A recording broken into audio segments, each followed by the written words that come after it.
కొంతమంది లీడర్లు మాట్లాడుతుంటే ఎట్లా అనిపిస్తున్నదంటే గంజాయి దాగు కొకైన్ తీసుకోనో ఎరాయిన్ తీసుకోనో డ్రగ్స్కు బానిసలైనోళ్ళు మాట్లాడుతున్నట్టే ఉన్నదట.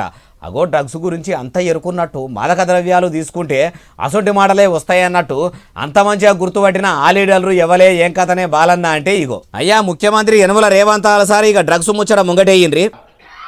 విషము, విద్వేషపూరితమైన ప్రసంగాలు, రెచ్చగొట్టే మాటలు స్థాయికి మరిచి చూస్తుంటే మా ఈగల్ టీంకు చెప్పాల్సి వచ్చేటట్టుంది. అసలు ముచ్చట చెప్పుర్రి సారు. గంజాయి కానీ కొకేన్ కానీ హెరాయిన్ కానీ ఏమైనా కొట్టి మాట్లాడుతున్నారా వీళ్ళ మాటలు చూస్తుంటే అని. ఎందుకంటే హోష్లో లేకుండా ఉన్నోడు అట్లాంటి మాటలు మాట్లాడతాడు.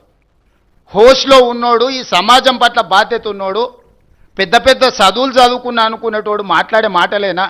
అట్లా సారు ఇప్పుడు మీరు ఇట్లా చెప్తుంటే ఎట్లున్నదంటే సాయి సంసారి లచ్చి దొంగ అన్నట్టే ఉన్నది సారు. మరి మీరు మాట్లాడే మాటలు ఏంది సారు? లాగుల తొండలు ఎడుస్తాము, పేగులు మెడలేసుకుంటాము, పండబెట్టి తొక్కుతాము, నా కొడుకులు ఏమనుకుంటుర్రని మీరు మాట్లాడేటి కూడా ఓ చదువుకున్న మనిషి మాట్లాడే మాటలేనా?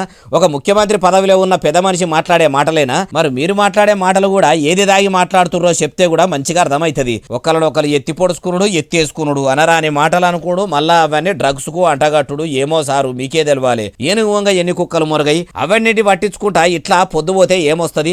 మీరు ప్రజలకు అందిస్తామన్న ప్రజాపాలన అందిస్తే అందరి నోర్లు మూతపడతాయి కదా. అట్లా చేయకుండా ఇట్లా చెప్తే మీ గురించి కూడా మీరే చెప్పకనే చెప్పుకుంటున్నట్టున్నది అంటుర్రు ఈ ముచ్చటిన్నోళ్ళు.